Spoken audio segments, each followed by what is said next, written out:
marriage of a wealthy heiress. Qian Meng was 25 years old when she got married. She was from a family of billionaires, but a conservative one where good daughters never said no to their parents. Her father wanted her to get married and she just said, "If that is what makes you happy, I will do it gladly." It wasn't love. Wealthy heiresses were taught never to get caught in that mess. A business decision, her father, Yun Suibo, had called her marriage. She had come from a family that built a real estate empire under Yun Corporation. The dream began.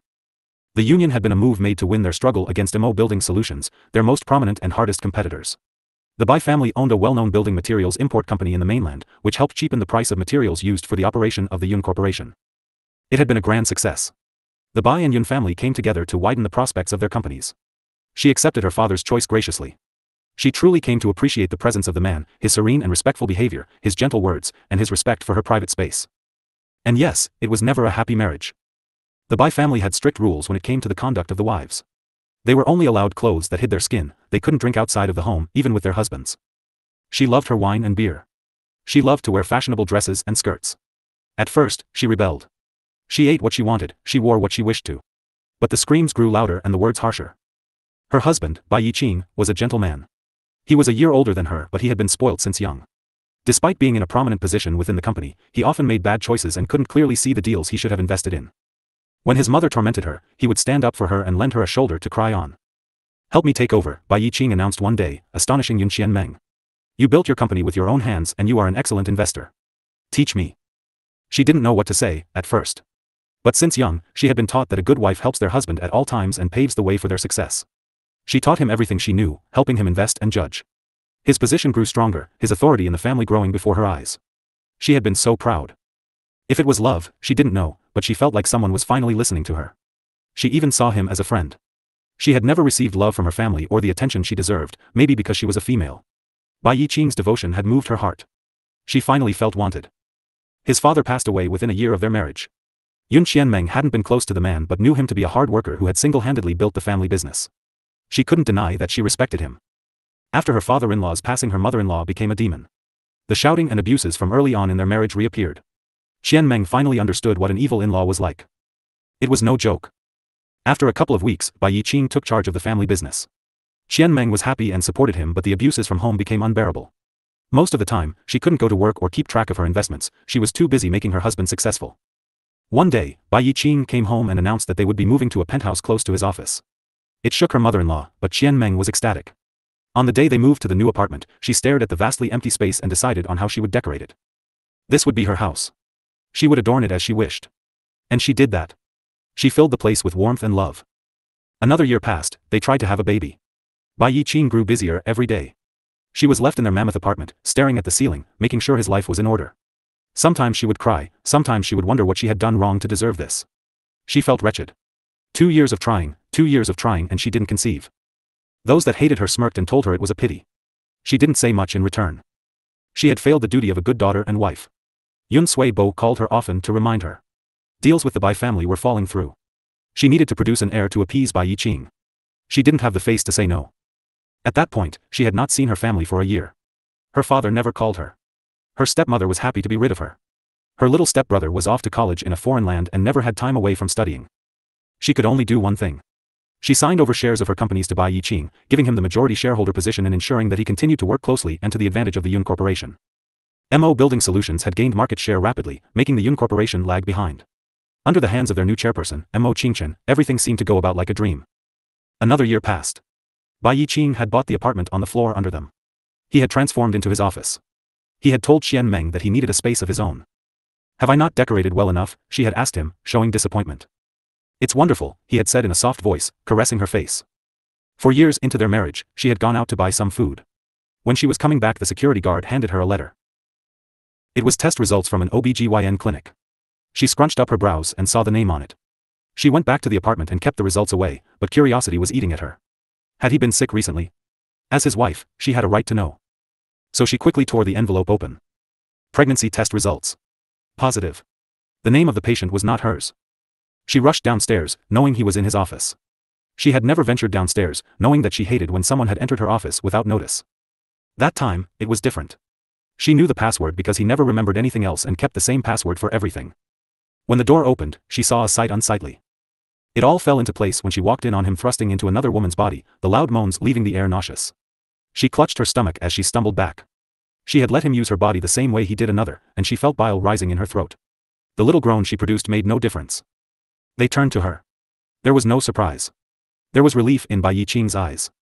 Like he was relieved that he didn't have to act any longer. It was disgusting. Do you want a picture? She heard the other woman comment. She fled. She wouldn't let him touch her from that moment onwards. That didn't mean he didn't take it from her however, and whenever he deemed her ready to fulfill her wifely duties. She couldn't go back to her maternal home. None of them cared. They had sold her off so that their company could do better. They hadn't once called and asked her how she was after she got married. When they did, it was usually because they needed something from her. A desolate and humiliating marriage. She remained alone. Qian Meng stood outside the door for a long time. She had not come down to his office since discovering him with his lover. She wasn't pacing or lifting her hand to knock on the door before dropping her hand in painful indecision. She stared at the flaws in the wood. Blood pounded in her ears and she could feel her face flush and her palms sweat. But she remained very still. He won't do anything to you, she told herself. His demeanor towards her had changed and she had often been scared of him. She had no idea why he wanted to see her, but apart from taking from her and making her sign on papers after threatening to divorce her. They didn't speak about much else and she was sure that it would be a long time before Bai Yiqing spoke to her again. She had gotten used to the long weeks of silence in the giant space she had decorated with her own 2 hands. She didn't feel welcome there anymore. She hadn't expected to wake up to a note asking her to meet him in his office at a specific time. Nothing else was written on it. Her life was not supposed to be this way. Suddenly, she heard it, Bai Yiqing's voice from behind the door. A single word was uttered to invite her in. He had known all along that she was standing outside the door, but he had not bothered to call her in earlier. Somehow, over the years, he had learned everything about her. He knew exactly which keys to strike to invoke a reaction in her. He saw every move she would make before she made it. Wasn't that how he duped her for so many years? He knew how things would turn out, but he had selfishly ruined her life to get what he wanted. Everyone wanted to be happy. She had thought neither of them was happy, but now she knew that she had been the only one suffering. Her fingers brushed along the metal of the round knob lightly, just barely feeling the cold against her skin. She gripped it in her hand, tight and full of confidence, nothing like she was currently feeling. She turned the knob and pushed the door open.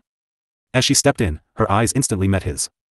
Bai Yiqing was sitting behind the desk, leaning his elbows on the wu, his fingers twined in front of him. He looked at Qian Meng calmly, his expression completely unreadable. Close the door. His voice was quiet but steady. Filled with authority. The door shut behind her with a click.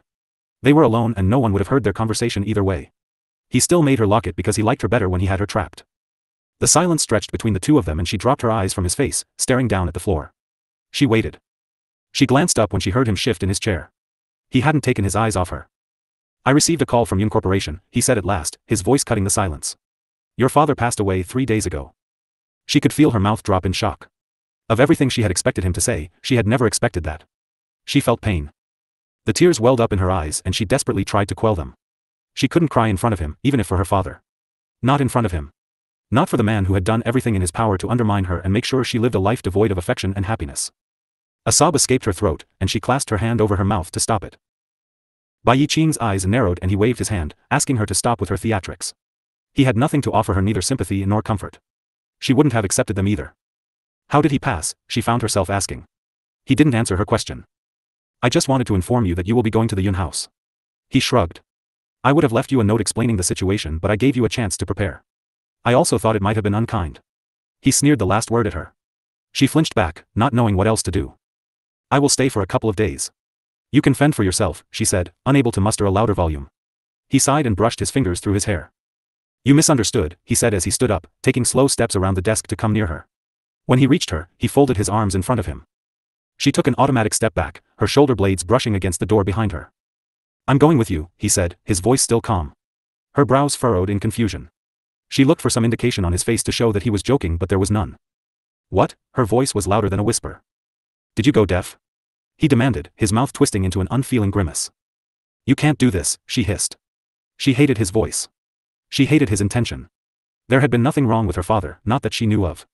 Now, this man was asking to accompany her to her maiden home. She could guess what he wanted. He wanted everything that she owned, even the Yun Corporation that her father had left for her. His brows rose slightly and she watched as the corner of his mouth twitched. The beginning of an amused smirk. I really can. He sounded almost entertained. Like he had orchestrated everything. She couldn't take this. She couldn't stand him. He spoke to her as if her life was a joke. Like she was just a pawn to him and as if he viewed her as a possession and not a person. But she was a person. Where had her voice gone? Where had her prowess as a businesswoman gone? What had happened to her? You can't force me, she snapped back at him. A dangerous glint flashed in his eyes. You are my wife. You will do exactly as I say. In the years they had been married, this was the first time she saw his real face. She crushed back the fear she felt. Bai Yiqing was not the man she knew. No, she remembered that she had never known him. Not for much longer, she said, inhaling deeply. Look at you, thinking that you can do it, he taunted her. The anger coursing through her body dissipated any fear she felt. Why not, she ground out harshly. I don't love you. You don't love me. This marriage dash, he cut her off. What will you do? Where will you go? He demanded the answers. Without waiting for her, he told her himself. Your companies are mine, your money is mine. Your father is dead. Your birth mother doesn't care. And your stepfamily would rather you be dead. He snickered. She trailed off. You have no one. There was finality in Bai Yiqing's voice. She had no one. He was right. She had given up everything for him, cut herself off from everyone, and dedicated every breath to him. He took advantage of her upbringing. He took advantage of the fact that no one really cared about her. You're right. I don't love you, he paused. She waited for the blow. But neither does anyone else. She felt the tears roll down her cheeks. She tried to brush them away, but Bai Yiqing had seen them. There was pride over victory in his eyes. As if breaking someone who had nothing in life could be considered that. Everything she had done in her life seemed to lead up to that single moment. She found herself tied to a man she didn't love, trapped in a life she didn't want, unable to leave because she had nowhere to go. If she left him, she would be alone. In spite of the monster he was, he had become the only thing she still had. He followed her to her house that day. The lawyers read out the division of inheritance. Despite her father's follies, he left her quite a lot. Bai Yiqing looked on silently, acting as the ideal man. When they left the house, she saw the smile on his face. Something crept into a heart, a fear that she couldn't pinpoint. She didn't get much sleep that night. Soon, her fears came to fruition. We will finally get married. I will get rid of you, the other woman sneered, her teeth showing. She was the one who wrote Qian Meng's fake suicide letter. Bai Yiqing injected something into her veins. Her consciousness slowly seeped out of her body. She was 29. She had given her life for someone so inconsequential. It angered her. It burned inside her soul with a fiery passion. Goodbye, Menger. As she took her last breath, she uttered a silent vow. She would get her revenge. As her consciousness slipped out of her body, she felt a new sensation overtake her. It was like nothing she had experienced. It felt like she had been submerged underwater, everything looked distorted, she could hear nothing, feel nothing, but she was acutely aware of her surroundings. No sound escaped her mouth when she tried to speak. Slowly, she didn't even feel the need to breathe. She didn't need air. Most astonishing was seeing her body lying on the sofa as her spirit hovered over it. Despite the flames of rage licking at her soul, she felt no compulsion to re-enter her body. She felt no connection to the body that lay in front of her. She was oddly at peace, and she witnessed Bai Yiqing hunching over her lifeless body to check for a pulse. She felt absolutely nothing even at the sight of his disdain. He was looking at her corpse with an expression of hatred that she wouldn't have been able to bear before. The indifference helped her shed the ounce of feeling she had for the cretin who roamed in front of her. Bai Yiqing ceased to be someone she would ever show any kindness to. Even the anger she felt at the moment felt like it was someone else's. Such was the state of her being. Oh, how she hoped that she could recognize emotions again. She wanted to hate passionately and fulfill her desires to her heart's content. As the thought passed her, she felt an indescribable pain overtaking her soul. It tore through her as if a scorching knife had repeatedly sliced through her skin. She startled awake, her fingers gripping onto the rumpled sheets on which she lay, her face glistening with cold sweat. A ray of light from the street lamp below hit her face. Her eyes were wide open, fear and shock explicit in them. Her throat burned, as did her body, but she didn't seem to realize where she was. Is this hell? She thought, a quick sob passing her lips. No, indeed, it was not hell. It had been a long time since she was here, but it was her bedroom, the one she had used since she moved out of her family home. She sat up abruptly, wanting to get a better look. She racked her mind for an explanation for her confusion. Did she come back to life? No. Dream. It had been a long dream. A very wretched dream that her mind had conjured up, feeding on her fears. She pressed her palms against her sweaty forehead and realized that she had a fever. Delirious, that's all. She sighed and closed her eyes for a second, gathering her wits. The clock on her bedside table read 3 a.m. She settled back and focused her thoughts on how the dream had come about. Dreams were a manifestation of fears and instincts wrapped up into one puzzle. That was how she looked at it. Much like authors who wrote stories they saw in their dreams, she believed that the human mind held a lot more information that was available to the subconscious mind. Yun Suibo had indeed asked her to marry a man named Bai Yiqing. He had done so a couple of months ago. The boy had seemed nice enough, but her subconscious mind must have picked up on something that she hadn't noticed. The rest of it? Those must have been projections of her fears. Qian Meng pulled her phone out from under her pillow and quickly typed in a text. Li Min, ask Li Jun to follow Bai Yiqing for the next 3 weeks. Do a thorough background check as well. Yes, Miss Yun. The reply from her executive secretary was prompt. With her mind at peace, she counted sheep and finally fell asleep again. This time, no nightmares plagued her. Her alarm rang at 5:30 in the morning. She peered through her sheets, rolling on the gigantic bed until they tangled with her legs. She stretched, her baby doll riding up her body, her impressive curves and smooth skin on display. Her hands poked out, rummaging through the bed to find her phone and then finally slapping around on the bedside table where it was charging. She looked at the time, switched the alarm off, and then scrolled through the newspaper to see what the news around the world was. Nothing much. The world was still in a disarray. Next, she pulled out a website that listed the daily earnings of the richest people in the country and looked at her income from the previous day. Not bad. The stock market was doing good, as were the companies that she invested in.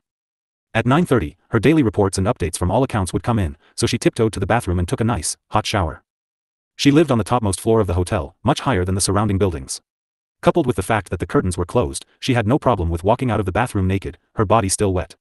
She picked out the clothes she would wear for the day and placed them on the bed. There was something about air drying her body that she loved.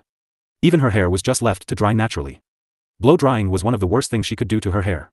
She considered it one of her best assets, so she didn't even dye her hair or use the usual products. Much like her clothes, her skincare and hair care products were made specifically for her. Until she expanded her company, Venus, to the industry. Thereafter, she only made products that she would use on a daily basis or someone who loved their body equally as her. Some called her vain, others shallow. She could shrug it off. What good would it bring her to act like a white lotus? She tried to be good to her parents, treated her employees well, and minded her own business. Did she have to go around and advertise her good deeds so that she could be seen as this ethereal creature? She thought not. At sharp 7 in the morning, her executive secretary, Li Min, called her phone. Qian Meng bounded out of the room, knowing that her secretary had arrived. She got to the gate of the hotel and entered her car promptly. Previous chapter. As they headed to the office, Li Min drove in silence. The ride was bland, traffic wasn't too bad, and Qian Meng calmly went over the dream she had seen the night before. Much like other dreams, she couldn't remember the tiniest of details, but the overarching story of the dream was clear to her. When faced with her fears and the idea that her instincts were subconsciously warning her, she frowned. Rarely did dreams feel so real. She shook the thought away. How long will it take for Li Jun to get a thorough financial and historic check on Bai Yiqing? She felt a nagging panic at the back of her mind, something she was unused to. Previously, she had said yes to her father when he asked her to marry. She had met him once, she believed, and not had too bad of an impression about him. But what about him had set her alarms off? She wouldn't know until the check was done. I relayed your orders to him last night. His team is busy with some high-profile cases at the moment, so he will let one of the office managers and detectives take it on. Li Min remained stoic. She didn't know what prompted the decision to check out the future husband, but her boss didn't make them do those until she was suspicious or needed it for business reasons. Research was step 1, always. How is the law firm doing? Qian Meng asked casually. It has been doing well, Miss Yun. Qian Meng had found out that Li Min's brother was a lawyer working in one of the top 3 firms in the country a year after hiring her. She also found out that he was looking to open his own practice. He had poached a detective from the prosecutor's office and was doing excellent on clients he got from his last firm. Qian Meng was in need of a lawyer at the time and didn't like the lawyers she got from other firms, so she asked Li Min to connect her with her brother. After the first meeting, Qian Meng was sold. Li Jun was an excellent lawyer and he had a way of playing with law. Contracts were foolproof under his guidance, leaving no wriggle room. Employee cases and other external work was also done by him. With her reference, he scored many other high-profile clients, including companies from all sectors and criminal cases that no one else was willing to take. Not to mention, this man did legal background checks like no one's business. He found out dirty secrets faster than socialites grabbing at the smallest scandal. Qian Meng could trust him to bring authentic information. Good news, she said finally. The rest went in silence. When they were in the office, the flow of people was still less. Barely anyone had arrived apart from the security team and the receptionist. She received their greetings and nodded nonchalantly. When she sat at her desk, Li Min finally opened a folder and went over her routine for the day. Her day usually looked like this. Meeting with the international team. Meeting her executive secretary and other assistants. Meeting with the leadership team. Business reports, proposals, evaluations, and updates from all her companies and investments. Signing on new projects. Overseeing all departments were working well. And emails, hundreds of emails. Some days, she even went to specific departments for routine checks. She didn't like micromanaging, so she didn't do it too often. This took up about 12 to 14 hours of her day. Then there was a 2-hour commute time. Life of a CEO was hard. She barely had time for herself, and all these CEOs in the novels were actually thinking of romance. She scoffed. At the end of all of that, Li Min dropped the bomb. You have to head home for dinner with your father. He called to let you know. Qian Meng sighed, dropping her head. What is it? Head to her hand. What is it about? She asked exasperated. She tried to keep the time with her maiden family to the minimum, so this unexpected dinner was something she was unhappy about. He said it was an emergency. As it always was. But if he had called Li Min to make an appointment, it had to be something important. Moreover, her conversations with her father usually ended when he wanted them to. Usually, he would call her and scold her if she was late to pick up or missed it. Usually, she would do it intentionally. Most of what he said was already a child of her stepmother's wicked mind, so she rarely paid any attention. Surely, he wanted something. She nodded. Let him know I will reach post-work. Li Min nodded, not asking for a time, and left the room. The day went by without the hitch. She made good money. When work came to an end, it was 7 in the evening. She sighed and asked Li Min to go home. She would drive the car back, herself. When she reached her family home, she felt a sense of alienation. She hadn't lived in this place for a really long period of time, so it didn't feel like home anymore. Putting her coat over her arm, she strode to the front gate. The guards at the gate had informed the staff she had arrived, so the nanny who had been working at their house for the past 30 years was standing in front of the door, waiting for her. Miss Yun, this woman greeted, her head bowing down. Qian Meng looked at the withered face of the woman and felt a sense of nostalgia. Very few people had stayed in this house from before her stepmother came in, and generally, none of the servants really bothered with her. They treated her with respect, but it didn't feel like they cared for her much. This nanny was somewhat different. The crow's feet at the corner of her eyes deepened when she saw Qian Meng. She had watched the young miss grow up in front of her eyes and felt that the child was pitiful. For Qian Meng, she knew this woman as Nanny Yang. No one else called her real name, and the older woman never offered.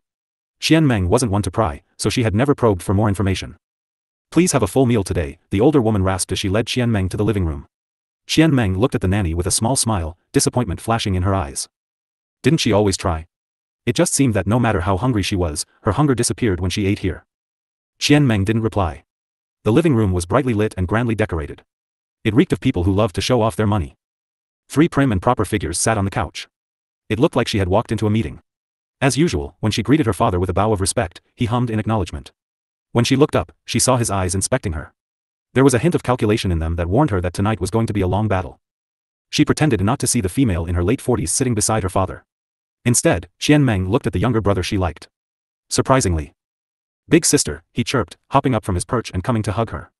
Though she didn't return it as warmly, her eyes turned into 2 crescents. A small smile played on her lips as she patted his back. Where is my allowance? He asked. In front of his sister, he acted more spoiled than others. If it had been anyone else, Qian Meng would have thrown them out of the window, but this brother of hers, she really liked. She pulled out her cell phone and transferred a reasonable amount of money to him. Even though he was rich, he shouldn't be getting exorbitant allowances. He would have to learn to work for his own money. His phone pinged in his pocket and his eyes widened. He rejoiced as he saw the deposit, hugging her once more. Thank you. He plopped down on the couch beside his mother and showed her the amount. Stepmother was not happy. Even though she smiled, it didn't reach her eyes. Qian Meng is so good to Qing Yuan. She even gives him a small allowance, Jiang Xian said, her voice sweet. The emphasis, though, was on the word small. Qing Yuan startled, shooting an apologetic look at his sister and hoping she was not offended. Big sister gives me an allowance because she loves me. If she gave me too much, I'll get greedy, he proclaimed. The pure smile on his face made Qian Meng sigh. You idiot, that is exactly what your mother wants. She couldn't shake her head, but she felt like it. Sit down, her father ordered. She sat down in the most ladylike manner and waited for her father to get to the point. He didn't like engaging in small talk with her. And to be fair, it would be awkward for Qian Meng if he tried. So, she was relieved when he went right to the point. You know about the recent bill on housing and employment that we are trying to pass, right? Yun Sui Bo started. Qian Meng nodded, not knowing where the conversation was headed. There is a television interview tomorrow morning that you need to attend. Excuse me, she asked, baffled. She was supposed to go on television, but she didn't know. What was it about? Why would she be going on? Yes, you need to defend the bill. It is a roundtable and will work as an argument, he had the gall to nod sagely. And you're telling me this the night before? I don't know what the bill is about or what I am supposed to talk about. Why would you put me in this position? Suddenly, she realized that she was being thrown under the bus. It sure as hell felt like it. You show off your intelligence all the time, so it shouldn't be a problem for you. I've prepared a document for you to go over, as well. Qian Meng wanted to scoff. Yes, because springing something so big on her was good news. He even had to act so proudly of himself for having basic decency. Which channel is it on? Who is the host? The name of the show? The other panelists? She was exasperated. Everything started to come into place. Mo Qingchen? Mo Building Solutions is against the bill? Qian Meng asked. I already told you. Don't make me repeat myself, her father grumbled. Clearly, there was a story behind this and she was sure that her father wasn't going to say a word about it. It doesn't make sense. This bill will only help the industry. He will do everything in his power to oppose me. He loathes me. Yun Suibo sipped at the glass of whiskey in his hand without saying anything further. Qian Meng didn't think that was the case. But MO Building Solutions was slowly gaining more market share so they could pit themselves against the Yuns and win more contracts from the opposition group. Ah, right, wasn't the leading politician on the opposing side a close family relation? She thought so. I'll do as you say, she said promptly, looking at the file that her father had thrown at the little table at the center of the room. She had to read it really well and inform Li Min to prepare additional material. Nanny Yang announced that dinner was prepared and the family promptly made their way over. Qian Meng thought that the worst part of the evening had come to an end, but she had been wrong. After some polite chatter, her father finally came to the main point. The television appearance had been a ruse to bring her into his home and corner her. Previous chapter. Your mother called me to ask when she should book her tickets for, Yun Suibo said as he cut into his steak. It had been a while since she came back to her ancestral hall, so the sanatorium-like atmosphere made her feel suffocated. She didn't know how she had survived for 18 years of her life in this place. What for? Qian Meng asked just as nonchalantly. Your wedding. You should call over by Yi Qing and his family to set a date. There was no question about what her opinion on the matter was. If your ex-wife wants to know, she can call and ask me, she replied bluntly. Her mother, Sun Li, had gone through medical school and was completing her residency in neurosurgery at the best hospital in the city when Qian Meng was 3 years old. It was and still is an amazing feat, especially considering that she had been pregnant while pursuing her dream of becoming a surgeon. Working long shifts and babies? Qian Meng's mother had made a lot of sacrifices to get where she was today and she still wasn't where she wanted to be. One of the many sacrifices Sun Li made was the amount of time she spent with Qian Meng. On the rare occasion that Qian Meng spoke to her mother, she avoided the topic. Only her mother would want to be perfect despite her follies. Qian Meng's first word was meow. That was the name of the cat that belonged to her nanny who lived in the rear wing of their mansion. Her mother would pawn her off to the nanny whenever she needed to work or study, which was all the time. Needless to say, Qian Meng and Meow were best friends and it took her 5 years of her life to find out that the cat wasn't even hers. Don't talk back. I also want to know, Yun Suibo said in a disgruntled voice. I know you can't stand talking to her. Let's be honest, neither do I. She snorted. When she was 6 years old, Sun Li got a job at a fancy hospital across the world. Her struggles began then. Her mother took Qian Meng with her to the States and enlisted her parents to live with them as she worked ungodly shifts at the hospital. Her grandparents were very old, considering that they were in the middle to late 40s when they had her mother. So, she was pretty much learning to live on her own and taking care of herself. This was the part of the story where everyone started to wonder where her father Yun Suibo was. If you asked Qian Meng at the time, she would let you know that she was wondering the same. Truth be told, she still wondered the same damn thing. He had been putting all his time in Yun Corporation as well, leaving her a child with no support from elders, fending for herself, and growing up. I haven't gotten to know him yet. Allow me some more time to investigate his personality, she replied politely but firmly. The steak was too rare for her. She leaned back into her chair, feeling tired from the conversation already. Why were all their conversations like this? It didn't even matter if it was her father or her mother. Neither of them cared unless he benefited them in some way. If she was crude, she would just say that her mother and father had donated an egg and sperm respectively to create her and that was that. Their duty was fulfilled and they washed their hands off her. During the short period of time she had lived in the States with her mother, she had found that her mother had a boyfriend. And yes, her father had a girlfriend as well. So when she was ferried back to Beijing, she wasn't surprised. Her mother gave up custody of Qian Meng, her father waited for a couple of months post the divorce before he brought a new wife, Jiang Xian. Enter stepmother who pretended to be an angel. Qian Meng was small but knew her father had lived in sin. Her little stepbrother was born 4 months after the new wife entered. For the first time, Qian Meng realized why her father never really spoke to her. She had made a fatal mistake. She was born a female. You can get to know him slowly after marriage. Fix a date, he said sternly. Qian Meng brushed it off, not even sparing her father a glance. Qing Yuan, how was work? Yun Suibo asked after a moment of silence. Yun Suibo treated her younger brother like he was the messiah and she didn't mind much. He was a cute baby. He smiled at Yun Qian Meng often. I have been learning a lot from the seniors in the department, Yun Qing Yuan said in a low voice. Qian Meng looked up and glanced at him in the passing. Older sister, the boy said suddenly, surprising her. After I finish the 1-month internship, will you allow me to shadow you at work? There was innocence in his voice. Qian Meng sighed. You're 18 now, shouldn't you be thinking about college? Why are you interning like a headless chicken, she commented. Her words were harsh, but she wanted the best for this little brat.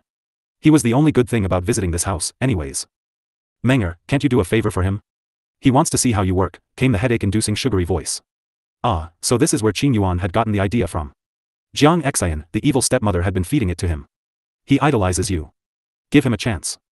Qian Meng sighed. No matter how hungry she was, when she dined with this family, she seemed to lose her appetite. Auntie, it takes years of training to learn anything from shadowing. If he doesn't go to college or get some training, he will be a nuisance in the company. She didn't want to argue, but she had to put a stop to the discussion before they thought she was committing to something. Mind your tone, Yun Suibo warned. Qian Meng glanced between the older couple and rolled her eye. Jiang Xian had her hand hidden under the table, no doubt clenching her fist and cursing Qian Meng for denying her request outright. Your brother is highly intelligent and can pick up the pace. Yes, I know. A child of Yun Sui Bo can't be dim-witted. I am living proof of that. I don't doubt that he is intelligent. He's just too young and inexperienced to contribute to my team. I will not be wasting my resources. When he is prepared, I will welcome him with open arms. That was that. Thank you, Qing Yuan beamed at her. Qian Meng threw him a small smile, not saying further. I hear your company doesn't discriminate against people with less experience or degrees from bad colleges. Mrs. Jiang, wasn't this a roundabout way of insinuating that I am purposely keeping your son away from the company? That is true. As long as the candidate has the aptitude, we employ them. But she was not going to let an 18-year-old boy who didn't know what he wanted to pursue to sit in on board meetings and see the private papers Qian Meng was signing. Employ Qing Yuan. He will take over Venus anyway. Her father's words came as a command. Qian Meng froze instantly. What did that mean? Why would her younger brother inherit the company she had built with her blood, sweat, and tears? It was hers. No. Yun Sui Bo snapped his head up, rage flashing in his eyes. What did you say? He seethed. No. Say that again, he dared her. Qian Meng raised her brow, wondering if he wanted to play that game with her. Yes, hers was a conservative family and she had done her best to be civil with them and go with all their decisions, but not this. Venus was hers. If anyone tried to touch it, she would ruin them. Even if it was her bastard father. No, she said. The amusement was clear in her voice. The table grew silent until a sharp sound of glass shattering came into her ears. How typical, Qian Meng thought. Yun Sui Bo was throwing a tantrum because someone had challenged him. I'll get going. I don't feel hungry anymore, Qian Meng said with confidence and stood up. She took her coat on her arm and was walking out when she heard the evil witch mumble under her breath. Yun Qian Meng doubted anyone else heard the words, but they were loud and clear for her. That's why no one wants her. Qian Meng stopped in her tracks and wondered what she should do next. The calculations flew in her mind, but the only one that ensured she left the house and slept in peace that night was if she ignored the comment. So, she did just that. As she drove back to the hotel she was living in, Qian Meng thought back to her childhood. Her mother settled down in the States, became famous in her field, and married the boyfriend. They have kids together and she seems to shower them with love. Couldn't say the same about Yun Qian Meng. She spent a year trying to understand why she was unwanted. The nannies remained constant but Qian Meng knew none of them liked her. She was just a girl they needed to take care of to get their next paycheck. Miao had also passed away. She remained friendless until she found economics. The love of her life. She gobbled up books one after the other. She scored full marks in all her tests, she bought advanced level books to make sure she could shine. The school recognized it. Her father wasn't bothered. She skipped 2 grades. They wouldn't let her do more. She was 16 when she started college. She double majored in fashion technology and economics. It wasn't as hard as she had thought. Time breezed by. It took her 3 years to complete all courses. She graduated early and went into her MBA when she was 19 years old. With internships, projects, and plans to start up her own business, she took 2 years to complete the course. Fresh out of grad school, she used all the money she had invested and got returns on, primarily from the meager amount of money her paternal grandmother had left her on her death, to start her luxury jewelry business, Venus. The business expanded rapidly, she acquired more companies, invested back, and expanded. The vicious cycle continued. All in an attempt to be acknowledged. Numbers spoke volumes and $12 billion was just not enough. That stupid Mo Qingchen had $21 billion in his personal coffers and she burned with jealousy. She would beat him someday. He had a 6-year advantage on her, anyway. Forget about Mo Qingchen and those Yun leeches. You have to appear on live television tomorrow and face your arch-nemesis. You have to defend the housing bill and come back victorious and having tilted public opinion to your side. Mo Qingchen wouldn't stand a chance. She meticulously went about her skincare routine and put on a face mask before she went to sleep. She had to wake up in the morning looking like she normally does. Perfect. Yun Qian Meng woke up the next morning feeling refreshed. As she went about her morning routine, she looked at herself from all angles. No blemish in sight, her skin looked youthful and glowing as if exuding a light of its own. What could she say? Venus skincare products in association with her aura made for an irresistible face.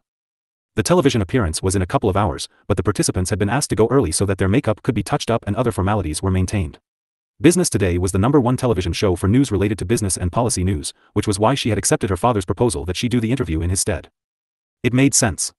While she was the daughter of Yun Corporation's chairman, she had her own business portfolio to speak of. It didn't hurt that she was taking the side of a bill that had been recently introduced. That was what the debate was about. If the bill passed, Yun Corporation would benefit greatly. The returns on her investment would skyrocket as well. As long as she could tip public opinion in their favor, it would be a cakewalk. But on the other side was Mo Qingchen. The man had led Mo Building Solutions for 2 years before assigning an acting CEO. On the other hand, he had created his own tech empire and invested in impressive technological research studies and products that had made him a bucket load of money. The man also had a keen eye for patented ideas. Anyway, he was a formidable opponent. Qian Meng put on minimal makeup, letting her natural beauty shine through, and donned on a white high-neck shirt with a mustard yellow double-breasted blazer and matching pants. She had the hue down to a T. After checking herself out in the mirror and ensuring not a single strand of hair was out of place, she pulled out her designer bag. She filed through it to check if all the documents she needed were in there and set out. Her phone rang just as she pressed the button of the elevator. "Hello," she answered, knowing what the other person was going to say. "The car is parked in front of the entrance, Miss Yun," Li Min said confidently. Qian Meng smiled. As usual, there was nothing out of the ordinary. She had gotten ready on time and her staff was also following the clock. They worked like a well-oiled machine. Just as the system should. As the elevator door slid open, she was bombarded with the faces of multiple people waiting to enter. She leveled them with a look, making them scurry away from her path. She walked out, placing one foot in front of the other. The guards at the entrance greeted her. She gave them a smile and went over to her car. Li Min awaited in front of it, holding the door open. "Good morning, Miss Yun," she said, bowing slightly. Qian Meng hummed in acknowledgement and slid in. As she made herself comfortable, she saw a file with sticky notes of it kept on the seat beside her. "What is this?" Qian Meng asked casually after Li Min slid into the driver's seat. "I've gone through the bill and transcribed all the opposition's opinions and messaging of those that are for the bill. We also have notes on MO Building Solutions activities and the points they can bring up during the live broadcast," Li Min said without looking away from the road. Li Min had been by her side since the very beginning, working beside her for 4 years. She was 22 years old and had a high school diploma, but her work ethic was far better than anyone else who had applied. Qian Meng picked up the file without a reply. She read through all the details between the time they left the hotel and entered the news agency's underground parking lot. They sat in silence as Qian Meng finished the file and set it aside. "Good work," she said, startling Li Min. "Thank you," Li Min replied in a low voice and said nothing further. Qian Meng didn't compliment her employees all that often unless they did good work. Out of all her employees, Li Min seemed to be the one who worked best. This young girl had been by Qian Meng's side and worked tirelessly through the time crunches, design failures, and holidays. The 16 hours Qian Meng worked. Li Min accompanied her. Qian Meng made a note that Li Min hadn't taken any comp offs in a while. She probably had a couple piled off. "Take a break from Wednesday through Sunday. I won't call you. Choose a location you want to visit, the company will take care of it." There wasn't any emotion in her voice, but Li Min, who sat there surprised, looked at her boss in the rearview mirror and almost teared up. "Boss, I want to be as hardworking as you. You make me work so long and at odd hours. How will I hate you if you treat me so well?" Li Min wanted to sob. On her face, nothing showed. "Things are busy at work in the moment, I'll ask for the comp offs later on," Li Min supplied in return. Qian Meng pretended not to see the look she had received and pulled out of the car. Soon, she was in front of the studio, pulling out her identification and walking towards the green room. They only had one green room for the guests, so she might just run into her arch-nemesis Mo Qingchen before they butt heads on screen. How interesting. She waited for some time, but Mo Qingchen didn't appear. When she was led to the studio, the crew was busy preparing and Mo Qingchen was lounging on one of the visitor chairs. Previous chapter. Qian Meng gave him a cool look as she passed him and took her seat. As the sound tech adjusted the tiny microphone pinned to her lapel, she gazed at the rear projection screen that showed the name of the show and the Shanghai skyline. The background was blue, making her clothes striking in contrast. Her nemesis, on the other hand, was wearing a burgundy suit with black lapels and a black tie. His white shirt was nothing to brag about. His suit might have looked flattering on him, but it didn't stand out compared to her. Her trick had worked, apparently. She had made the right choice. When people watched one person more closely, they heard their words louder. Attention was the key, as she definitely demanded it. Yun Qian Meng pretended to listen to Su Jin, the host of the show, as she gave out last-minute instructions. When Qian Meng looked back at the woman, she saw Su Jin pointing a manicured finger towards a camera that was positioned in front of them. "You can make eye contact with the camera, but we want a more engaging feel." Qian Meng smirked. Su Jin wanted to show this like a round table where both parties appealed to the other and not the audience. Qian Meng nodded, and in her peripheral vision, she saw Mo Qingchen do the same. She took the opportunity to study him. The sound tech had moved to him and was now adjusting his mic. Qian Meng grudgingly admitted that the man looked way better than she remembered. His pitch-black eyes positively shined under the flash of the cameras and under the lights on well-illuminated parties. She had not spoken to him in years and had no inclination to be near him if she could help it, so she had watched him from a distance. His face was all sharp angles, the shadows cast by the studio light making him look better than he should have. If she wasn't confident she looked just as beautiful, if not more, she would have been jealous. If only that mouth of his didn't spew nonsense whenever he opened it. She wanted to smack him whenever they had interacted. He was attractive, but a frigid asshole at that. The stark black eyes found hers and Qian Meng caught a hint of a smile at the corner of his lips. He looked extremely pleased to have caught her looking. "The camera is over there, sweetheart," he said. Qian Meng gave him a soft smile, amusement flashing in her eyes. "I'll have to learn from you," she started. You are self-absorbed enough to know every camera lens in the building. Did your sister teach you that? She had expected Mo Qingchen to scowl or glare at her for the comment. Instead, he grinned. She couldn't say she had seen him grin at anyone, especially such a genuine and evil one. She suddenly realized what he had done. Mo Qingchen enjoyed a good fight and Qian Meng had just taken the bait. She rolled her eye and glanced back at the host, only to find the woman glancing between the speakers with barely disguised intrigue. Su Jin was actually looking forward to Mo Qingchen and Qian Meng to tear at each other's throats. Someone touched her hair and she almost swatted their hand away. Being on camera was bothersome, but one had to do it if they wanted more money. She calmed herself and eased into the role she was going to play. We'll start by discussing the bill, Su Jin spoke slowly, looking disturbingly disappointed that the two guests hadn't continued to banter. Then we can take the questions and debate on points from each side. Is that okay? Qian Meng snorted. Suck Jin, as she had come to call the host, wouldn't try to stop them if they started hissing and biting each other. She might even have passed on the proverbial weapon. If Qian Meng had to bet, the look Suck Jin was giving Mo Qingchen would indicate she would be on the losing side of the argument. 40 seconds, came a loud voice from the darkness beyond the blaring spotlights. Qian Meng saw Su Jin shuffle through the cards in her hand as the time ticked. Your older brother applied for Mo Building Solutions marketing department, I hear, he said quickly, leaning towards the host. Qian Meng looked up surprised, not knowing why the usual cool man was actually conversing with others. Tell him that the written test doesn't matter much, he will get in if he does the interview well. Su Jin beamed at him and Qian Meng clenched her jaw in irritation.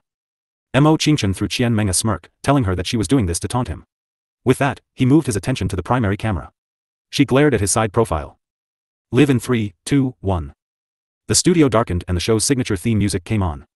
The monitors at the side of the stage showed the title cards and Su Jin's face before the voiceover spoke. Business Today, with Su Jin, the voice said.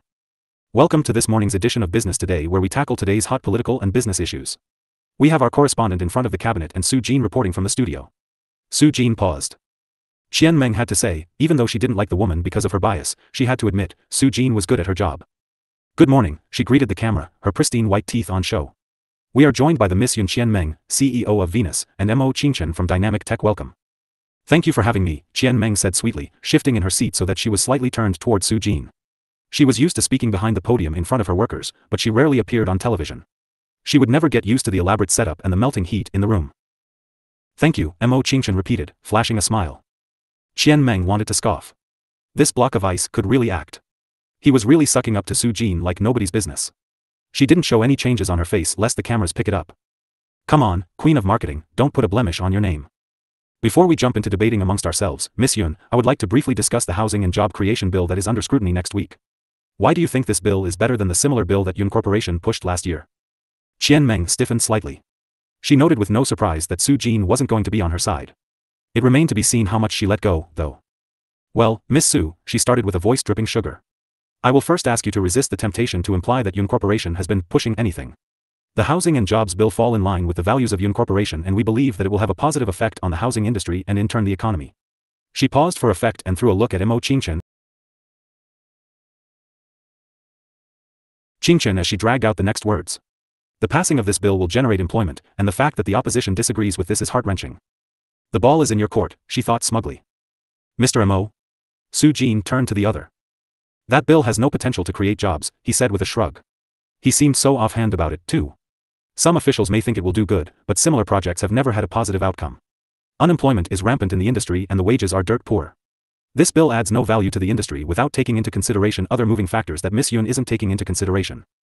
Qian Meng does her best not to retort when Mo Qingchen implies that this was all her doing. Once the bill passed, she would be the one laughing. I also wanted to add that, creating jobs and better housing should be seen from a business point of view and not a governmental one. He looked down at the lapel of his coat and smooths it down, coming too close to the mic for Qian Meng's comfort. Doesn't the bill also have a postulate about mandatory employment schemes for women? Yun Corporation harps on that all the time, but recent reports have shown that the male-to-female ratio at the company is rather shameful. Qian Meng tried her hardest to hold back her eye roll. I'll answer you in a two-pronged fashion. Gender inclusivity and employment is something Yun Corporation is indeed emphasizing on. It is still a work in progress. Secondly, Mo Building Solutions has one of the worst records of bias against women, especially mothers who are coming back from their maternity leaves. Mo Qingchen, you see? I did my research. I knew you would play dirty and veer the conversation off the main topic, so I came with ammunition, she thought. Outwardly, she appeared to be gently educating him on the reality of the world, as if she were a saint doing him a favor. Mo Qingchen's eye flashed with a hidden emotion. Ask your father about the pay difference in the executive staff, he spat. I have the stats at hand, as well. Qian Meng wanted to laugh. I am one of those women and the money I receive from the company is no less than my male peers. But she was a shareholder and she did know about the wage gap. She had been harping on it and trying to make things better for a while now, but the old man on the board rarely listened to a 20-something-year-old. To them, she said, "Okay, boomer." Mo Qingchen opened his mouth to say something but then stopped. Qian Meng could tell that he wanted to say something but that it wouldn't be good for his image. She waited for him, leveling him with a piercing stare, taunting him to say what was on his mind. "Okay," Su Jin interjected, knowing that the conversation had veered off the topic. Representatives from both sides were on multiple shows last night and policy analysts are calling it a draw. "Miss Yun, what are your thoughts on what was said last night?" Qian Meng thought for a minute, going back to the notes Li Min had made for her. "We are very pleased with the outcome," she replied with a confident smile. Once attacked with this weapon, Su Jin would have to be nice to her or the viewers could cuss her out. The representatives speaking for the bill laid out the plan clearly, showing us how it would be implemented over the next 6 years. It was a glimpse of how much potential it holds. Mo Qingchen folded his hand in front of him, waiting for the right moment to speak. "Well, I personally thought that our representatives wiped the floor with theirs last night." He threw a directive look towards Qian Meng, letting the audience know exactly what he meant. Su Jin's jaw dropped and Qian Meng stared at Mo Qingchen like he was an alien creature. The bastard had the audacity to smirk at her. He had stepped out of the parameters of civility. Qian Meng wondered if his family and the politicians lobbying for them would be happy with him being rogue. Or was this the strategy? Did he want her out to play? "I'm sure you'll know I am correct and the bill doesn't pass," he said simply. Previous Qian Meng was calculating. She was supposed to be civil because that was why she was sent here. Kill them with kindness was her motto and she was eloquent enough to kick someone's ass without having to be crass about it. She was expected to downplay her irritation and smile for the camera. She was supposed to hold back her wrath and pretend like those little quips Mo Qingchen was making were not directed at her. Whatever she said would reflect on her brand. It would reflect on her father's company. But Mo Qingchen had lured her out. And she didn't like being played. "I hope you'll hold your breath until that happens," she said, tilting her head to the side. Mo Qingchen's eyes widened with provocation. "Su Jin, I'll take you back to the matter about inclusivity and women's employment. Did you know Mo Building Solutions has been known to rally for invasive questioning for female employees when they first interview and told that their chances of getting a promotion or pay raise lower if they get married or pregnant? Think about that for a minute." The saccharine smile was back. Qian Meng wasn't going to hold back the punches. If Mo Qingchen came for her intricately built brand, she was going to ruin everything he stood for. "No one," and she repeats, "no one can touch her baby or her. Our company dash." Mo Qingchen stopped. He knew the consequence of what he was about to say. He would be slaughtered if he said committed women couldn't make work their priority. It is untrue that their choices have an adverse reaction in their work life. Instead, it helps the company gauge the kind of insurance and holidays they will have to prepare for. That was better. Even if it infringes on your employees' personal freedom?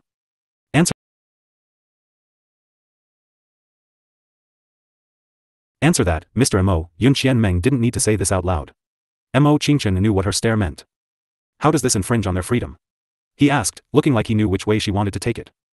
Qian Meng kept the smile on her face. She knew what he was doing, going to use the law, were you? Yes, the government was lax in the rights of women in the workplace, but it was supposed to be the corporate responsibility of corporations to ensure there was no discrimination. Might I remind you that if you blindly follow the laws, there would be no room for amendments and changes. Moreover, I don't see the company extending the same questioning to their male employees. That is discrimination. Somehow the conversation about housing policy had become a battle about their companies and the values they stood for. The hilarious part? They were simply representatives. They didn't have much connection to the companies in question apart from their families. How would you know?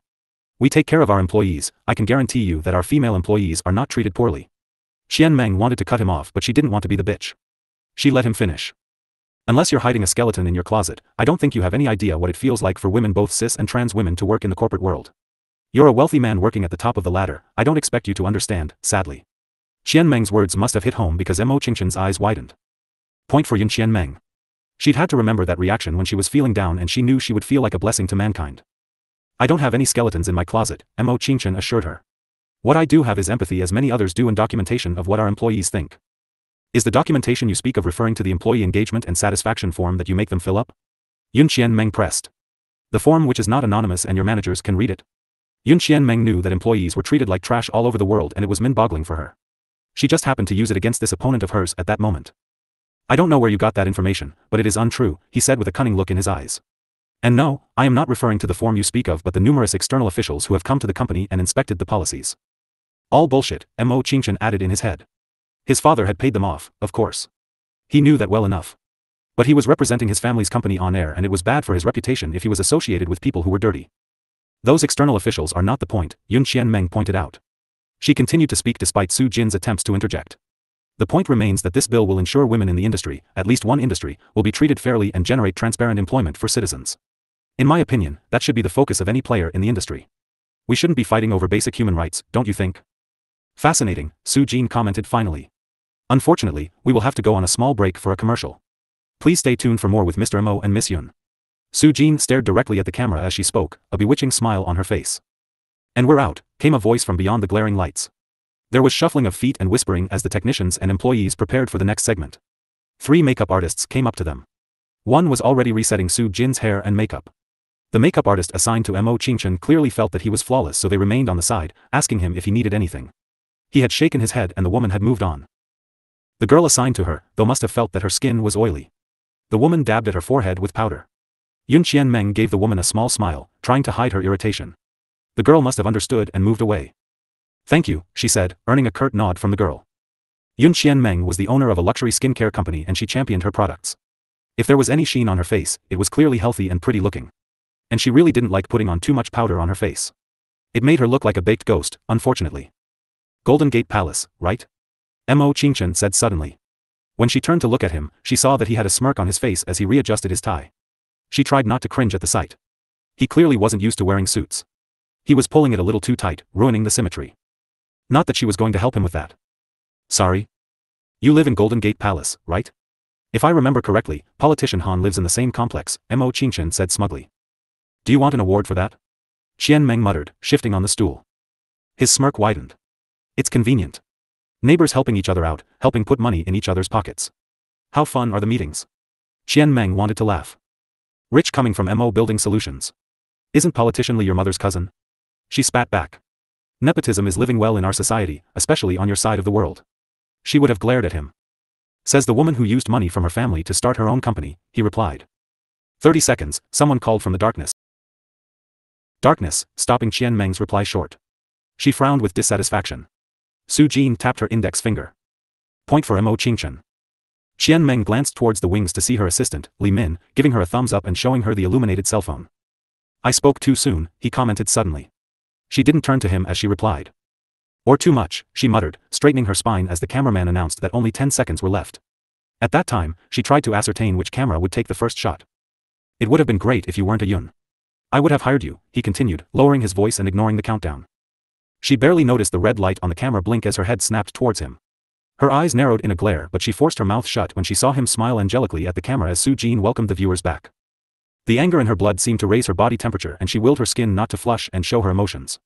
From the twitch of his lips, she surmised that Mo Qingchen was trying his best not to show his smug grin and let the world know that he had intentionally infuriated her.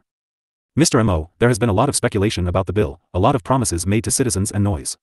Can you summarize what Politician Li wants to achieve? Su Jin's voice was so irritating that Qian Meng wanted to bite her head off. Seeing the host smile, she felt the irritation worsen. The odds seemed to be stacked against her. She pretended to look interested in his answer, but in reality, she was wondering how expensive Qingchen's tie was and whether or not she could use it as a noose to hang him. When he started talking, she changed her thoughts. It would be better to gag him. He had a velvet-smooth voice that tickled her mind. The feeling it evoked? She didn't understand. Neither did she want to. Politician Li is committed to bringing glory to the country like it was in the past, Mo Qingchen finished. Qian Meng knew that Su Jin wouldn't direct the next question to her so that she could refute the comment. As the conversation shifts to particular clauses in the bill, Mo Qingchen cuts off her sentence. Qian Meng shoots a pointed look at Su Jin, the moderator, asking her why she wasn't stopping this from happening when it was her turn to speak. This blatant favoritism. Su Jin's eyes, though, were trained on Mo Qingchen, and she looked like she wanted to mount him. Forget about silencing him and giving Qian Meng a chance. I think you are getting this wrong, Qian Meng said to him, who was now leaning forward. The promises made by your side have never been kept. Your candidate promised a lot of things. Did he forget them? He said. He didn't forget, she snapped, then willed her impenetrable poker face to come back. She couldn't allow this man to crack the facade of professionalism she had carefully built over the years. A snide comment never plays well on air, so she kept her thoughts to herself. Doesn't seem like it. Mo Qingchen leaned back in the chair, once again shrugging casually. As the conversation moved on, the tone remained the same. They bit at each other, igniting the viewers. Despite having a sound argument and arguing coherently with him, earning loads of points for their side, Mo Qingchen's smile didn't slip even for a second. If Qian Meng thought she wanted to strangle the man before, it was nothing like the overwhelming desire she felt at that moment. Previous chapter. Next chapter. Su Jin continued to hand out arguments in favor of Mo Qingchen, never giving Qian Meng a fair chance. Despite this, she remained strong and navigated through dangerous waters. She could imagine her father and politician Han pacing in their respective offices as they watched the live broadcast, wondering how they could help the situation. If Qian Meng had a say in the matter, no one from their side of the aisle would come on Su Jin's show ever again. As the segment wound down, both Qian Meng and Mo Qingchen summarized their arguments, speaking about the cause and the timeline. The cameraman soon announced that the coast was clear, making Qian Meng rise from her seat immediately and depart from the stage without so much as a goodbye or glance backward. Li Min was already gone, presumably to bring the car. Qian Meng went to the changing room to wipe off the powder the crew had used on her and use the washroom. She barged into the guest's dressing room, throwing the door behind her and immediately turned back when the door didn't slam close. Mo Qingchen was standing in the doorway, his long fingers curled around the edge of the door. "Excuse me, I am using the changing room," she sneered, knowing that she didn't need to pretend any longer. "This is a shared dressing room for the guests. Last time I checked, I was also allowed to be here." He smirked. "Fuck you," she spat and watched as his face stretched into a grin. "Be careful of what you wish for," he taunted. Was this really the cold master Mo that everyone feared? He had the audacity to act like a pig in front of her. So this is what lurks underneath of cold face you put on. Qian Meng crossed her arms over her chest. "What do you want?" "A handshake," he replied, stepping into the room, entirely unfazed by her insult.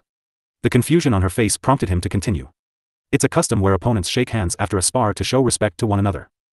He took another step forward. Qian Meng fought the need to step back. She looked down at the hand held out in front of him. "I only shake hands with those I cooperate with and benefit from. You are not on that list," she said, eyeing the hand with what she hoped was a look of utter distaste. He remained unfazed, a sign that he was retreating into his usual shell. "A shame. I would have loved to cooperate with you." His eyes dropped to her stance and then he shook his head. She tilted her head to the side, wondering what he meant by that. "Get out. And about the respect clause. I don't want to be deceptive." Mo Qingchen frowned momentarily as he deciphered the words. His eyebrows hitched up and amusement filled his eyes. "You don't respect me?"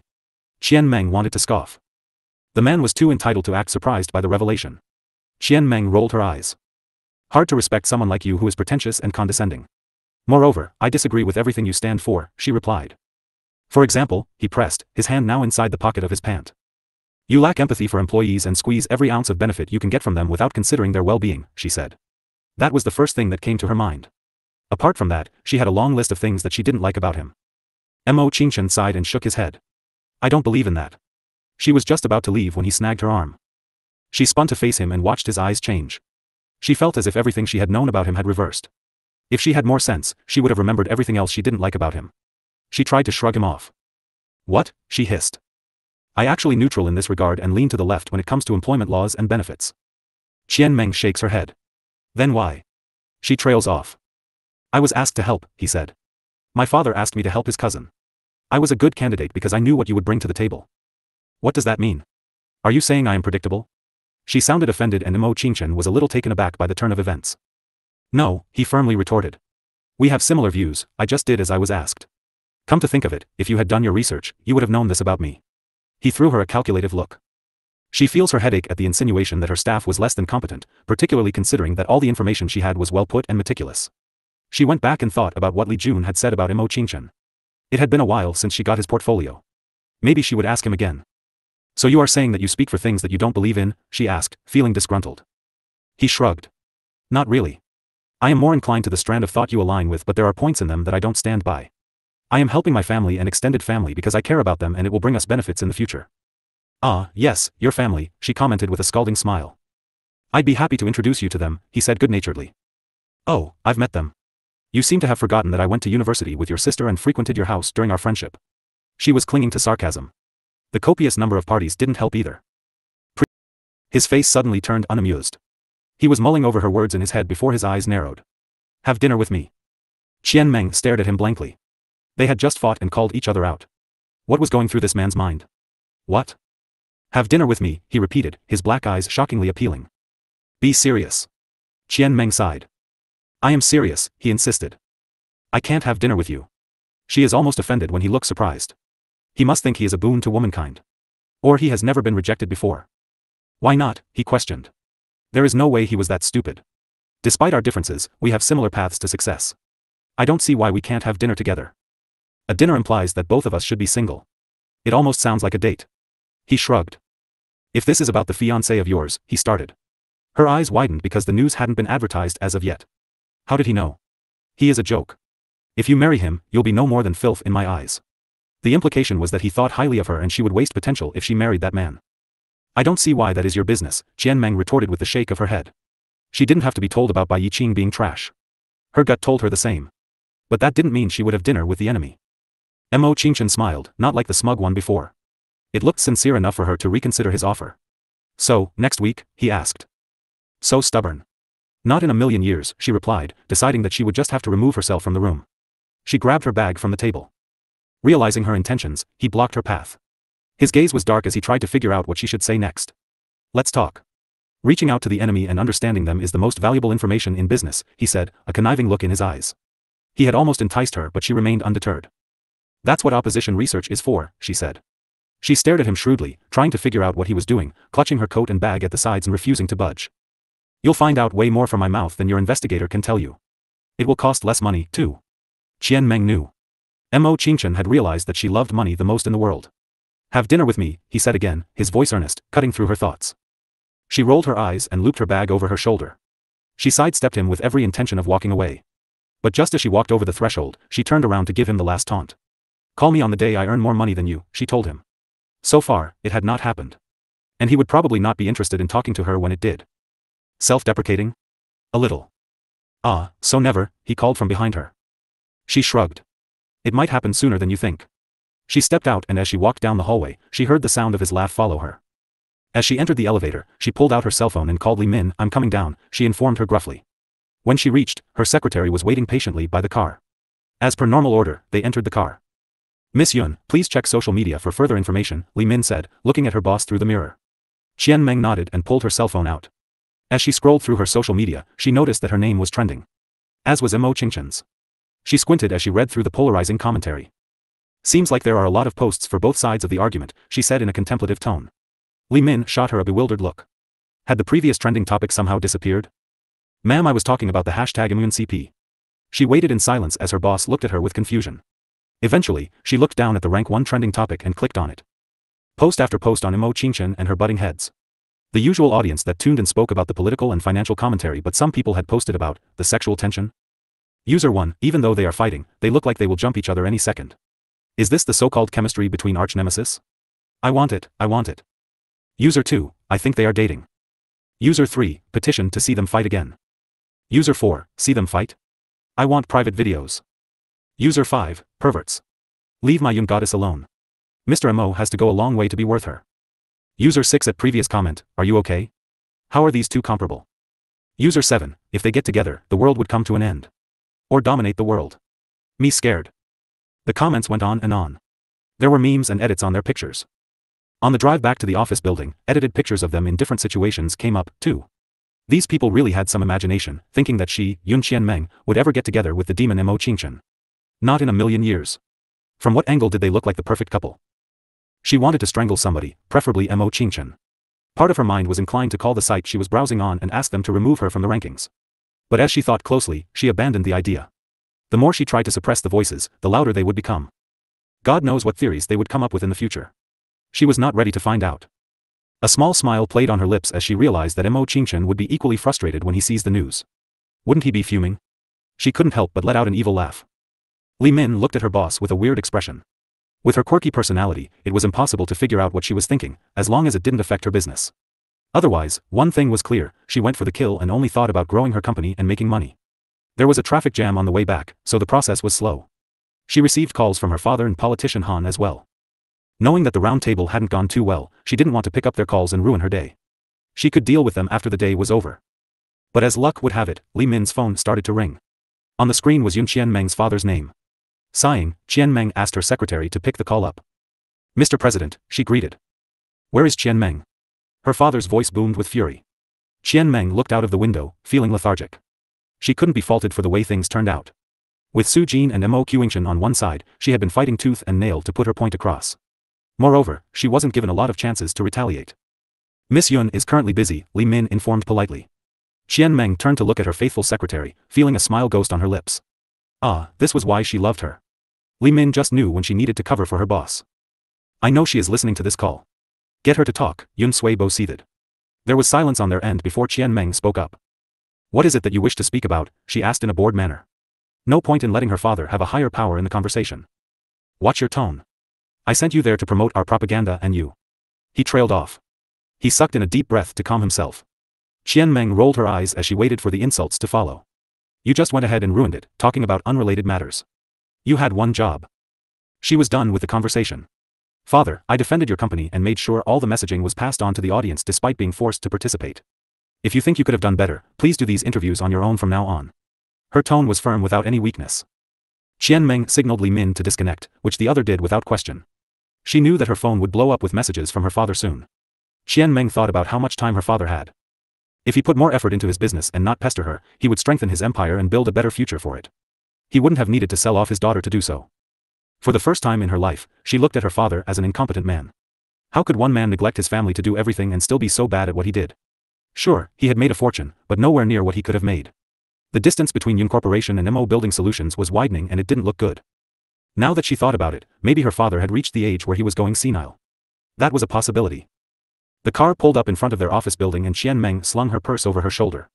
As she slipped out, she saw a fancy-looking car stop in front of the building on the opposite side. She had been gazing at it with indifference until the familiar burgundy suit emerged. Well, the man who wore it was obviously present as well. She squinted her eyes to make sure that she was seeing correctly. You, she hissed, obviously, her voice didn't carry over. But the man on the other side of the wide road turned at that exact moment. He could barely see her expression but he knew she was furious.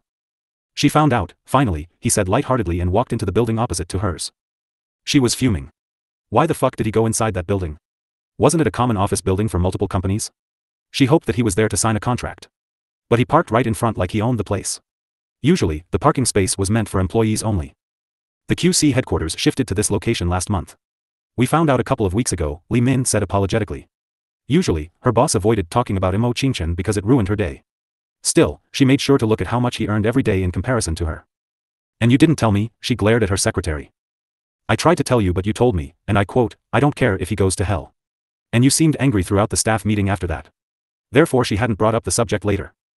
Qian Meng's lips twitched. Well, it did sound like her. But this information. She was basically living with the enemy at this point. She didn't know how to feel about this situation. All happiness from the thought that he would be upset that they were being shipped together flew out.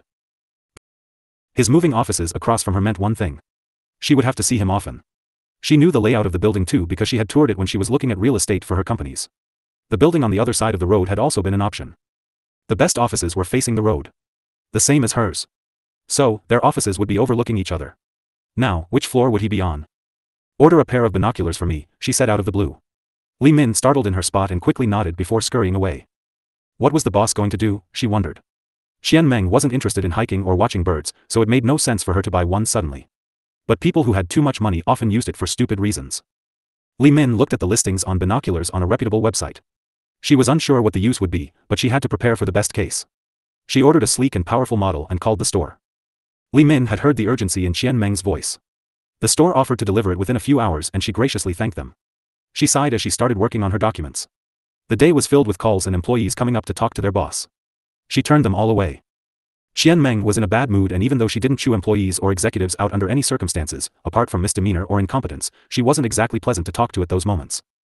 Qian Meng spent the rest of the day sporadically looking through social media, halfway angry and amused by the shipping frenzy on social media and going through papers and crunching numbers on them to make sure nothing was amiss. Never would she sign on something she hadn't confirmed with her own eyes. Humans are prone to make mistakes, so it was only fair to put in levels of security so that the least number of mistakes can be made. Toward 7 in the evening, the binoculars finally arrive and Li Min rushes. She knocked on Qian Meng's door and heard her soft reply. She entered without hesitation, having done it for years, and she found the boss engrossed in a stack of paperwork. Scattered on her desk were different sets of documents as she cross-checks them. The calculator was within arm's reach and a notepad and pen were in front of her right hand. Li Min can see the scribbles on it and sighed. Her boss had terrible handwriting. The notes she took were legible to only her. Li Min had trouble understanding it at the very beginning, as well, but eventually, she got a hang of it. Now, she could read what doctors prescribe. She considered that a superpower she cultivated. Miss Yun, the binoculars you ordered are here, she said, waiting for Qian Meng to reply. A soft hum was made but then there was silence. Qian Meng's fingers froze on the pen and she looked up briefly. Put it on the couch. I will check it later on, Qian Meng said in a casual voice. While she sounded composed, there was undeniable excitement brewing underneath the surface. Li Min looked at her boss curiously and thought over her words. Check it later, she thought. After a while, she shrugged and let it go. No sooner had she placed the box on the couch than she left the room. She had realized that the boss wanted her out, so she came out without an order. Miss Yun preferred complete silence when she worked, so Li Min usually didn't hang around the office much. As an executive secretary, she handles Qian Meng's schedule, collaborating with all departments and being a middleman through whom people spoke to the boss. Further, she also ensured that the boss had all the information necessary for her tasks without having to wait for them. Li Min also drove her boss around during office hours and fixed appointments. But one thing she didn't do was bring her boss food to the office. Qian Meng hated that. She preferred to take a couple of breaks a day, going to the nearby coffee shop for a treat or a local restaurant for lunch. Li Min didn't know the reason why, but if she had one less thing to do, she wasn't going to complain. Inside the room, Qian Meng was racing against time. If she didn't finish her work properly, she would lose money. But if she didn't finish it fast, her mission would fail. As soon as she was done, she bolted to the couch and unboxed the package. Inside was a perfectly packaged binocular. Not being a fan of civilly opening gifts, she tore at the bubble wrap and other protective parts and got to the main thing. She set it up and went to the wide glass wall facing the road. Putting the thing to her eyes, she searched. Window after window, she looked. Most of the lights were switched off. The lights that were on didn't have the person she was looking for. After 15 minutes of trying, she groaned and put the thing away. She rubbed her eyes in frustration and suppressed the need to stomp her foot. He left for home before her. She wanted to laugh. And he still earned more money than her today? That was simply unfair. As she pressed her palm against her neck, she rolled it, tried to take out the knots that had formed from sitting at her desk for prolonged periods of time. She stifled a yawn as she wrapped up her work, filled in her timesheet, and then walked out of her room. Li Min was still sitting at her desk, albeit having no work to do. Efficient as she was, she finished her work within deadlines. This time, she was waiting for Qian Meng to be done with her. Only then could she get off her ass and drive her boss to the hotel. It's late, Qian Meng commented as she stood in front of her secretary's desk. From now on, you can go home when you are done with work. I'll drive myself back, she said with a small smile. Li Min had been working hard for her for the past 4 years and the hours she had put in were comparable to Qian Meng. Even though her salary was high, Li Min needed time for herself. I'll drop you off today and transfer my duties to a new driver, Li Min said promptly. Qian Meng's tired face had a small smile. I can drive myself, you know, she scoffed. You reach the office at 8 in the morning and return at 9 in the evening on usual days. On top of that, you work when you are home as well. Your body needs enough rest to function properly. Li Min's words sounded much like her primary doctors who said the same thing about her.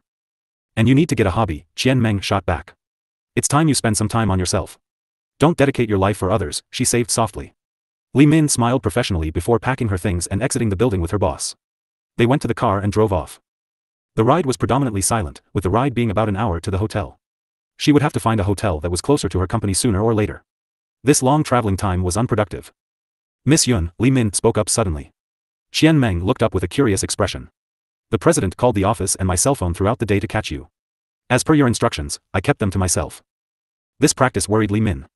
She knew that Miss Yun battled with her family on a regular basis, predominantly with her father who was a misogynist of another level.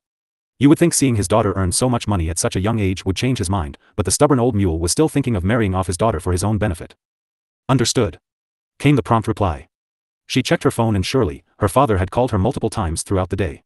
She kept the phone aside and didn't look at it until she was in her room and changing into her nightgown. She finally looked at her phone and dialed her father's number. Well, you made me wait long enough, her father scolded immediately. Qian Meng remained silent for a second before replying. I just came back from work, she explained, even though she didn't want to. Some part of her was still conditioned to speak politely to her father despite his cold and unnatural attitude towards her. That's not an excuse, he seethed. This is why women shouldn't be let out to play. This time his voice was low, almost like he didn't want to sound like an asshole. But it was evident that she was meant to overhear this. I should have known when your mother worked and failed to take her duties to heart. Now this pissed Qian Meng off. Ah, is that why you hate me? Because I remind you of her, she said this offhandedly, but it had struck a nerve. She's very good at her job. She might not be the best mother, but you can't deny she does what she says. There was grumbling from the other side. Are you saying I don't? Qian Meng wanted to scoff. He was assuming that the statement was about him. When did she ever say anything? Clearly, this was the case of a thief feeling guilty. What did you call me about? She asked. No more beating around the bush. Ensure no one from the family contacts Su Jin or her team again. She should be on our blacklist, he said firmly. She sighed, thinking about how it would cost them to alienate a highly ranked show and channel. She didn't voice her concerns. Instead, she went for another side. I am not your media assistant. I don't know how to do that for you. You have a department that handles this at your office. Use them. She was about to hang up when she heard yelling from the other side. It was like watching a train wreck. She couldn't take her eyes off. I should have never let her give birth to you. If she hadn't missed the signs, we could have aborted you. When you were in a high position in life and an eyesore for other people, you heard a lot of cruel things directed your way. She had heard her mother talking to others about how her birth had almost ruined her career. Her father was unhappy she was a girl, but never really said the words out loud. No matter how thick one's skin was when their parents tell them that they wished she was never born. No matter how many blows they sent her way, it still hurt. She stared blankly at the wall in front of her. Call her a masochist, but she recorded all her calls. One never knows what might come in handy. She sometimes went back to those calls and listened to them over, deconstructing her words. Years ago, she would do it to be the best child and win his approval. Later, when she realized that no matter how hard she tried, he could look at her as a burden, she decided to use them to fuel her anger. The angrier she got, the harder she fought. The harder she fought, the more money she made. Hatred drove her to success. If you think that way about me, I wonder what you would do when you find out what I think about you, father. She let the phone drop to the bed, letting her father scream his frustrations out from the other side. This was nothing new. He could scream all he wanted. She went to bed, the call still on. 15 minutes later, he realized that she was not listening. He hung up the call after cursing her. She had come to work at 8 a.m. sharp. As usual. After her first bout of meetings and updates, she dismissed her assistants and came down to the local barista to get her daily drink. She waited for a while in line, much like the others in the shop, and came across some of her employees. The courteous greetings were met with acknowledgement and nothing more. When she reached the counter for her cup, she was startled. A hand darted out and grabbed it before she could. "Excuse me, I think that is my latte," Qian Meng exclaimed as she turned to look at the guy. She was expecting him to realize his mistake by then and place her cup down on the counter. When she saw who it was, she raised her brow in disbelief. Mo Qingchen was absurdly rude.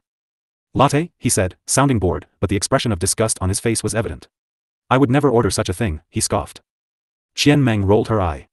"Of course, you wouldn't. So, give it back to me." She reached her hand out for him to hand it over. "I think you're mistaken." He held the cup up and out of her reach. With his height, it was impossible for her to take it from Mo Qingchen. "This is my black coffee." Ah, the smugness. The utter cockiness of this man. Qian Meng was now wide-eyed, staring at the cup in the obnoxious man's hand. "I am not mistaken," she said through gritted teeth. "You are." The smugness and tight grip on her cup had Qian Meng seeing red. "It says iced green tea latte with soy milk on the side." She pointed to the description on the cup scribbled by black marker. "Moreover, your black coffee should be hot and my drink should be cold. You shouldn't be mistaken." Mo Qingchen's eyes squint as he thought of a response. He slowly turned to look at the cup for a moment, pretending to read. "Green tea and soy milk?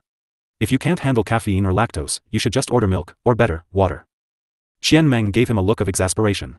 Mo Qingchen obviously had a lot of time on his hands to be standing here and chatting with her. Unbelievable. "What I drink shouldn't concern you." "It does. Some of us like unpretentious drinks, you know? And we get to wait in line while the barista makes this overcomplicated crap." He made a face. She felt personally insulted by this. Her choice of drink was without a doubt the best. For someone who had zero taste, he sure knew how to bark. At least, he handed her the cup. As she made her way towards the tables, she mumbled a quick asshole under her breath. "I heard that," he called from behind her. "I meant for you to hear it." Qian Meng barked, turning her head to the side to see him smirking. She sat on one of the high stools towards the end of the cafe which overlooked the busy seat. "Why do I bump into him everywhere?" she huffed, throwing her purse on the table. "Who?" Qian Meng heard someone say from beside her. It was a friendly older lady who she saw often at the cafe. They had briefly exchanged smiles, but this was their first time interacting. "Over there. In line. The ass in the gray shirt and jeans." That made her stop. Why was he wearing that abomination to work? Was his head in the right place? The older woman craned her neck and searched the front of the shop. "The guy who looks like he woke up on the wrong side of the bed?" She turned to look at the man in question and confirmed, making the woman grin. "He's good looking," she said offhandedly. Looking at him again, she contemplated the comment. In a suit, he did look attractive, but his current clothes really made him look. She didn't even have the words for it. He needs to dress better to qualify. She shrugged, not wanting to admit that he looked good nonetheless. Maybe, he's going for the "I don't have time to think about my clothes" look? Probably that. But what good is a pretty face when your personality sucks? She took a sip of her latte and sighed. If it hadn't been for the asshole, her morning would have been perfect. When she finished her latte, she promptly got up and leaves. The rest of the day, she sporadically looked through the binoculars and tried to find Mo Qingchen in the opposite building. It took some time for her to locate him, but sure as hell, she did. Mo Qingchen's office was on the 11th floor compared to her 12th floor. Funnily enough, they were right opposite to one another, him just being a floor up. She didn't have a great view of the room, but she saw him standing in front of the floor-to-ceiling glass wall and staring off into space. He spent about 15 minutes in this position, before slowly strolling away. Out of her view. Soon after, her phone chimed with an incoming text. She huffed as she tossed the binocular towards the couch and went to her phone. She opened it to check if it was important. Her brows scrunched up in confusion as she saw that it was from an unknown number. She opened it promptly and found the following words. "If you want to keep looking at me, have dinner with me. You can stare at me unashamedly then." She wanted to pull her hair out. Mo Qingchen. He had seen her. She huffed and wondered how she would retaliate. Quickly saving the number under poison mo, she pulled out her stationaries and started to formulate the reply. Mo Qingchen looked at his phone for the next 2 hours and received no reply from Qian Meng. He had been busy with work and knew that it was the same for her, but the least she could do was retort.